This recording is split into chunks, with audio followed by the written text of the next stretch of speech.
우리가 오늘도 성경 말씀을 방금 읽었습니다. 그리고 지금 설교 말씀을 들으려고 여러분들이 여기에 계십니다. 우리가 성경 말씀을 읽고 또 들을 때 우리 마음속에는 그 말씀 그대로 살고자 하는 마음이 있어요. 비록 불완전하지만 때때로 성경 말씀을 다 지키지는 못하지만 그래도 우리가 할 수 있는 한은 하나님의 말씀을 그대로 따라가고자 하는 그런 거룩한 소망이 우리 안에 있습니다. 그렇기 때문에 우리가 이 자리에 나와 있는 것이겠죠. 그럼에도 불구하고 우리 마음속에 질문이 하나 생길 때가 있어요. 그 질문은 뭐냐면, 내가 하나님의 말씀을 따라가고 싶은데 하나님의 말씀에 순종해서 하나님의 뜻을 정말 말씀 그대로 사는 삶으로 이루어드리고 싶은 거룩한 열망이 우리에게 있는데 과연 나는 하나님의 말씀을 제대로 따라가고 있는가? 라는 질문이 들 때가 있다라는 것입니다. 그 질문에 대한 답을 찾기가 그렇게 쉽느냐? 그렇지 않아요. 어려워요. 우리 믿는 사람들에게 있어서 가장 위험한 것 중에 하나는 하나님의 말씀을 정면으로 어기고 불순종하는 거죠. 우리가 구약성경이든 신약성경이든 읽어보면 하나님의 말씀을 알면서도 불순종하는 사람들의 최후가 어떻다라는 것을 너무나도 잘 알고 있습니다. 그런데 더 무서운 건 뭐냐면, 내가 하나님의 말씀을 제대로 따라가고 있지 않으면서 하나님의 말씀을 내가 따라가고 있다고 착각하는 것, 그게 훨씬 더 무서운 거예요. 오늘 본문에 그런 장면이 나옵니다. 하나님의 말씀을 따라가고 있지 않은데 하나님의 말씀을 따라가고 있다라고 착각하는 자들의 모습이 그대로 오늘 성경 본문에 나타나고 있고, 그래서 오늘 본문을 통해서 우리는 하나님의 말씀을 따라갈 때 어떻게 따라가야 하는지를 말씀을 통해서 보려고 합니다. 여러분들이 오늘 이 요셉 가문이 베델성을 정복하는 장면을 보시면 딱히 하나님의 말씀을 어기는 듯한 장면이 잘 보이지 않아요. 그런데 이 말씀을 하나씩 따지고 읽어보면 굉장히 하나님의 말씀을 어기는 것이 등장을 한다라는 것입니다. 우리가 어제 봤던 말씀 사사기 1장의 초반부에는 유다 지파가 가나안 땅을 정복하는 장면이 나와요. 비록 철병거를 가지고 있던 골짜기에 있는 족속들, 그 사람들을 쫓아내지는 못했지만 그 장면을 빼고는 유다 지파가 굉장히 성공적으로 가나안 땅을 정복합니다. 이 땅을 정복할 때 혼자 정복하는 것이 아니고 시므온 족속과 연합을 해서 가나안 땅을 정복하는 장면이 어제 본문이었어요. 그리고 오늘은 요셉 가문이 가나안 땅을 정복한, 특별히 베델성을 정복하는 장면이 등장합니다. 그런데 우리가 이 장면을 이해하려면 유다 지파가 가지고 있는 지위, 또 요셉 가문이 가지고 있는 이스라엘 지파 안에서의 특별한 지위를 이해할 필요가 있어요. 야곱이 죽어갈 때 창세기 49장에서 자신의 아들들을 축복하는 장면이 나옵니다. 그런데 여러분들, 유다는 몇 번째 아들입니까? 네 번째 아들입니다. 유다는 네 번째 아들임에도 불구하고 야곱이 유다를 축복하는 장면을 보면 유다가 모든 형제들을 다스릴 거라고 축복해요. 자, 여러분, 유다가 네 번째 아들임에도 불구하고 마치 장자인 것처럼 축복한다는 얘기예요. 그러니까 유다는 네 번째 아들임에도 불구하고 자기 형제를 다스리는 영적인 장자의 축복을 받는 그런 족속이에요. 그게 바로 유다 지파입니다. 그런데 요셉, 오늘 본문에 등장하는 22절에 요셉 가문 이렇게 출발하는데, 요셉 가문은 누구냐면 에브라임과 므낫세, 요셉의 두 아들을 뜻하는 거예요. 자, 여러분, 이스라엘의 지파 가운데 유다 지파를 딱 띄워놓고 나머지 지파를 놓고 보면 바로 이 요셉 가문이 장자와 같아요. 왜냐하면 오늘 본문에 보시면 이 요셉 가문, 에브라임 지파와 므낫세 지파가 연합해서 베델성을 쳐들어가서 정복을 합니다. 그 얘기는 뭐냐면 요셉은 한 사람인데 가나안 땅에서 분깃을 얻는 장면을 보면 이 에브라임과 므낫세 두 아들이 다 분깃을 받아요. 그 얘기는 뭐냐면 다른 지파에 비해서 2배의 분깃을 지금 받고 있다는 뜻이에요. 2배의 분깃을 받는다는 얘기는 뭐냐면 장자라는 뜻이에요. 그런 의미에서 유다 지파와 요셉 가문은 굉장히 유사성이 있어요. 유다 지파가 시므온과 연합해서 전쟁을 치렀고요. 오늘 본문을 보면 요셉 가문은 에브라임과 므낫세가 연합해서 전쟁을 치르고 있어요. 그런데 문제는 겉으로 보면 유다 지파와 요셉 가문이 굉장히 유사해 보이지만 어제 말씀과 오늘 말씀을 비교해 보면 굉장히 상반된 내용이 등장한다라는 것입니다. 자, 오늘 본문에 보면 에브라임과 므낫세 지파가 이 베델성을 정복할 때 어떻게 하냐면 정탐꾼을 보내요.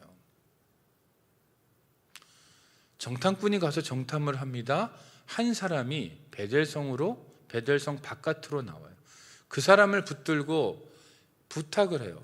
네가 만약에 성으로 들어가는 입구를 우리에게 알려주면 우리가 베델성을 점령할 때 너와 너의 가족은 살려줄게.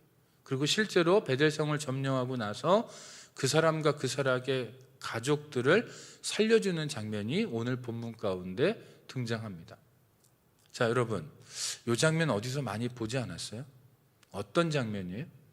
무엇과 유사한 장면이에요? 여호수아가 여리고성을 정복하는 장면과 정확하게 일치해요. 정탐꾼 보내요. 거기에 있는 거주민과 언약을 맺어요. 그리고 정복을 한 후에 언약 맺은 그 사람을 살려줘요. 여리고성을 정복하는 장면과 정확하게 일치하는 것처럼 보여요. 겉으로 그렇게 보여요. 그런데 이 말씀을 가만히 들여다보면 여리고성을 정복하는 장면과 굉장히 다른 장면이에요. 겉으로는 여리고성을 정복하는 그 장면을 정확하게 따라가는 것 같은데 실제 장면을 보면 정반대로 가고 있다는 얘기예요. 왜냐하면 정탐꾼을 보내는 건 똑같지만 무엇에서 차이가 나냐면, 자, 여리고성을 정복할 때 기생 라합이 정탐꾼들을 도와주죠. 그런데 여호수아서 2장에 가보면 정탐꾼들을 영접하는 라합이요, 정탐꾼들을 보자마자 하는 고백이 있어요. 시켜서 하는 고백이 아니고 그 정탐꾼들을 보자마자 했던 고백이 뭐냐면 여호와 하나님에 대한 믿음이에요. 여호와 하나님이 살아계신 참 신이라는 고백을 기생 라합이 먼저 하고 있다는 얘기예요. 여러분, 정탐꾼이 오기 전에 이미 기생 라합은 어떤 사람이냐면 하나님을 믿고 있는 하나님의 백성이었다는 얘기예요. 단순히 기생 라합이 여리고성에 있는 이방인이 아니었다는 얘기예요. 그래서 기생 라합을 살려주고 나서 어떤 일이 벌어지냐면 기생 라합이 그 가족을 이끌고 이스라엘 족속 안으로, 백성 안으로 들어와요. 하나님의 백성이 공식적으로 됐다는 얘기고, 공식적으로 하나님의 백성이 되기 이전부터 기생 라합은 하나님을 믿었고, 그렇기 때문에 정탐꾼들이 기생 라합과 언약을 맺죠. 네가 우리를 도와주면 너의 가족을 살려줄게. 이것이 아무런 잘못이 없는 장면이란 얘기예요. 그런데 문제는 오늘 장면을 보시면 베델성에서 한 사람이 나오는 사람을 붙들고 정탐꾼들이 언약을 맺죠. 네가 입구를 가르쳐주면 우리가 너와 너의 가족을 살려줄게. 그런데 문제는 뭐예요? 이 사람, 입구를 알려주는 이 사람은 하나님을 믿지 않는 말 그대로 이방인이에요. 이방인은 어떻게 되어야 됩니까? 하나님이 가나안 땅에 이스라엘을 집어넣으면서 정복하게 하시면서 명령했던 게 뭐냐면 이방인들과는 그 어떤 언약도 맺지 말라는 거였어요. 자, 그러면 이 사람과 언약을 맺으면 돼요, 안 돼요? 안 돼요. 말 그대로 어떻게든지 빨리 입구를 찾아서 베델성을 정복하고자 하는 굉장히 실용적인 이유 때문에 이 사람과 언약을 맺었다라는 거예요. 겉으로 보면 기생 라합과 언약을 맺는 장면과 똑같은데 실제 내용은 이 장면은, 오늘 본문의 장면은 하나님의 말씀을 완전히 어기는 장면이라는 거예요. 겉으로 보면 똑같아요. 겉으로 보면 똑같은데 실제 알맹이를 놓고 보면 완전히 다른 이야기라는 거예요. 그래서 오늘 본문에 나오는 이 사람을 살려줬을 때 기생 라합과는 다르게 이 사람은 어떻게 하냐면 햇사람이 살고 있는 땅에 가서 하나의 성읍을 또 만들어요. 그리고 그 성읍의 이름을 루스라고 불러요. 자, 여러분, 루스라는 이름은 베델의 또 다른 이름이에요. 자, 그러면 보십시오. 자신이 살던 베델 성 루스라는 땅이 이스라엘에 의해서 점령당하고 멸망했어요. 그런데 이 사람을 살려줬더니 자기 가족을 끌고 나가서 햇사람의 땅에 가서 루스라는 성을 다시 만들어요. 그 얘기는 뭐예요? 하나님의 백성 안으로 들어오지 않았다는 얘기예요. 이스라엘이 그들을 정복했던 그 과거의 정체성, 루스라는 정체성을 가지고, 다시 말해서 하나님을 모르는 이방인의 정체성을 가지고 그대로 살아가겠다라는 거예요. 그래서 그 성의 이름을 루스라고 불렀다는 얘기예요. 어때요? 겉에서 얼핏 보면 기생 라합의 이야기와 너무나도 똑같아 보이지만 실제 내용은 어때요? 완전히 다른 이야기라는 거예요. 제가 추측하건대 오늘 이 요셉 가문, 에브라임 지파와 므낫세 지파는 자신의 조상들이 어떻게 여리고성을 점령했는지 그 이야기를 알고 있었을 거예요. 또 정탐꾼을 보냈고 그 성에서 나오는 한 사람과 언약을 맺었고 언약한 그대로 신실하게 그 사람을 살려줬고, 그들의 마음속에는 우리 조상들, 여리고성을 점령했던 우리 조상들이 했던 그 방법을 그대로 신실하게 쫓아가고 있어 라고 스스로 생각했을 수도 있어요. 그러나 실제 내용은 어떻습니까? 이방인과 언약을 맺지 말라는 하나님의 말씀을 그대로 어기고 있다라는 거예요. 자기는 하나님의 말씀을 따라가고 있다고, 조상들의 좋은 예를 따라가고 있다고 착각하고 있지만 실제 내용은 뭐예요? 하나님의 말씀을 완벽하게 어기고 있는 거예요. 그러나 어기고 있음에도 불구하고 어때요? 따라가고 있다라고 스스로 생각한다라는 거예요. 하나님의 말씀을 그냥 겉으로 드러나는 외형적으로, 문자적으로 지키고 있으면서 자기가 하나님의 말씀을 지키고 있다고 착각하는 누구와 비슷하냐면 바로 바리새인들의 모습과 굉장히 비슷한 모습이라는 거예요. 여러분, 우리가 잘 아는 있는 것처럼 바리새인들은 어땠어요? 하나님이 주신 그 율법 너머에 있는 하나님의 사랑, 그 율법 너머에 있는 근본적으로 이 율법을 주신 하나님의 의도, 목적, 취지, 이런 것들은 관여하지 않았어요. 뭐만 이 사람들에겐 관심이 있었냐면 문자적으로 지키는 것, 문자적으로 겉으로 드러나는 율법, 거기에만 관심이 있었어요. 그게 바로 바리새인들이고 그것을 문자적으로 따라갔던 사람들이 바로 바리새인들이에요. 똑같이 오늘 에브라임 지파와 므낫세 지파는 하나님의 그 명령을 겉으로 흉내만 내고 있다라는 거예요. 그들의 조상들이 보여줬던 그 영적인 신앙의 모습을 진정으로 지키는 게 아니고, 그 이면에 있는 정신을 근본적으로 지키는 게 아니고 겉으로 드러나는 외형적인 것만 흉내내고 있다라는 거예요. 그러면서 자신들이 하나님의 말씀을 진정으로 따라가고 있다라고 착각하고 있다라는 것입니다. 이게요, 우리가 신앙생활 할 때 빠지기 쉬운 가장 무서운 함정이고요, 바리새인들이 빠졌던 함정이에요. 우리가 하나님의 말씀을 따라갈 때 외형적인 문자를 따라가는 게 중요한 게 아니고 그 말씀을 주신 하나님의 의도와 목적과 취지를 이해하고 그 다음에 따라가는 것이 중요한 거예요. 바리새인들은 이것에 실패했고요, 오늘 본문에 등장하는 이 요셉 가문도 거기에 실패했어요. 그 얘기는 뭐냐? 우리도 실패할 가능성이 높다라는 얘기예요. 많은 사람들이 하나님의 말씀을 자기가 따라간다고 믿고 있어요. 그러나 그 말씀을 그냥 외형적인 문자적으로 따라가면서 그 안에 내면에 들어있는 하나님의 의도를 놓치는 경우가 너무나도 많은 것을 볼 때가 있어요. 하나님의 말씀은요, 중요한 게 뭐냐면 우리가 읽고 있는 이 문자가 중요한 게 아니고 그 문자 너머에 있는 하나님의 목적과 의도가 중요한 거예요. 그런데 이것을 내가 단순히 성경을 읽고 그냥 생각한다고 그 의도와 목적이 깨달아지는 것은 아니라는 거예요.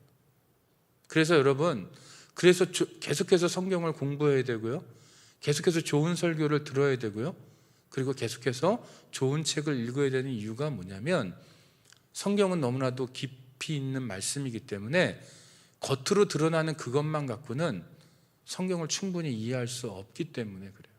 그래서 우리는 계속해서 성경을 공부해야 돼요. 계속해서 좋은 설교를 들으면서 이 말씀 속에 있는 진정한 의미가 무엇인지를 깨닫도록 노력해야 돼요.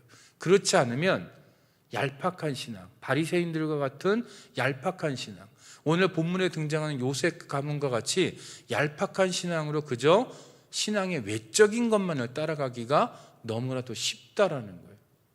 오늘 이 자리에 계신 분들, 또 온라인으로 이 설교를 듣고 있는 분들, 모든 분들이 성경이 갖고 있는, 이 성경 말씀이 갖고 있는 그 깊이와 넓이와 높이, 그리고 그 뒤에 넘어 있는 하나님의 의도, 오늘 본문 가운데 등장한 하나님의 의도는 어떤 가나안 족속과도 언약을 맺지 마. 왜냐하면 너희들이 그러면 타락할 수밖에 없다라는 거. 그 말씀의, 그 명령의 근본적인 의미를 이 사람들이 몰랐기 때문에 이렇게 외적인 신앙에 빠져 있다라는 것. 마찬가지로 우리가 성경 말씀을 겉으로만 대하는 것이 아니고 그 문자 너머에 있는 그 하나님의 뜻, 의도, 목적, 계획, 이것을 깨닫고 그 말씀 속으로 들어가야만 그 말씀의 진정한 의미를 깨닫고 우리가 제대로 된 하나님의 말씀에 순종하는 그 일을 할 수 있어요. 그래서 이곳에 계신 모든 분들, 또 온라인으로 예배드리는 모든 분들, 말씀을 대하는 태도, 우리의 자세를 좀 바꾸고 말씀을 좀 더 진지하게, 좀 더 공부하는 마음으로, 좀 더 배우는 마음으로, 그리고 이 말씀 속에 무언가 숨겨져 있다는 그 기본 전제를 가지고 그렇게 말씀을 대할 수 있기를 바라요. 제가 아는 한 목사님이 미국의 지금 LA 쪽에 계신데, 이분은 전문적인 신만이에요. 그래서 가을이 되면 항상 중부 쪽에 가서 라이센스를 받아서 산에 들어가서 항상 산삼을 캐어와요. 그걸로 생계를 유지하는 분이에요. 그래서 그 산삼을 캐면 한국에 가서 꽤 비싼 값에 팔고 들어오세요. 가끔가다 이분에게 사람들이 찾아온대요. 산삼 캐는 법을 좀 가르쳐 달라고. 그래서 같이 산에 들어간다고 합니다. 산삼을 캐려면 3가지의 능력이 있어야 돼요. 첫째, 체력이 좋아야 되고요, 2번째, 방향 감각이 있어야 되고요, 3번째, 눈이 좋아야 된대요. 눈이 좋아야 된다는 뜻은 뭐냐면, 배우고자 하는 사람이 이제 같이 동행을 해서 들어갑니다. 굉장히 깊이 들어간대요. 그럼 뭐 곰을 만날 때도 있고, 뭐 뱀을 만날 때도 있고, 별의별 일이 다 있다고 합니다. 그런데 목사님 눈에 산삼이 보여요. 그래서 그 따라온 분에게, 전방 15m 앞에 산삼이 있으니까 찾아봐요, 얘기를 한대요. 그런데 문제는 못 찾는데요. 앞에 있다고 얘기를 하는데 못 찾는다는 거예요. 지금 요셉 가문이 하고 있는 게 바로 이 행동이에요. 바리새인들이 했던 행동이 바로 이 행동이에요. 앞에 있는 하나님의 말씀 안에 무언가 산삼 같은 게 있는 거예요. 하나님의 기쁜 뜻이 있어요. 그런데 다른 풀떼기들하고 그 산삼을 구별해내지 못하는 거예요. 바로 바리새인들이 그런 행동을 했던 거예요. 오늘 요셉 가문이 그런 행동을 했던 거예요. 저는 항상 설교 준비를 하든 말씀 묵상을 하든 이런 마음으로 설교 준비하고 말씀 묵상을 해요. 내 앞에 지금 산삼이 있다. 산삼이 내 앞에 있다. 근데 내 눈에 잘 안 보인다. 그래서 불꽃 같은 눈으로 그 산삼을 좀 찾아보려는 마음, 캐내려는 마음으로 말씀을 읽고 묵상하고 설교 준비를 합니다. 여러분이 오늘 들었던 말씀, 읽었던 말씀 앞에 산삼이 있어요.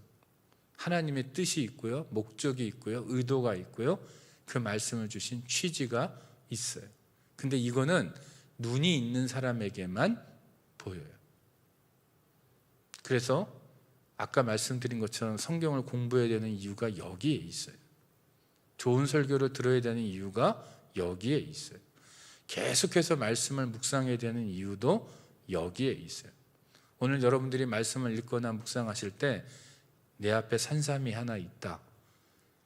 불꽃 같은 눈으로 한번 열어보시고 그 속에서 하나님의 목적과 의도를 발견해서 그 목적과 의도대로 순종하는 저희 모두가 되기를 축복합니다. 기도하겠습니다.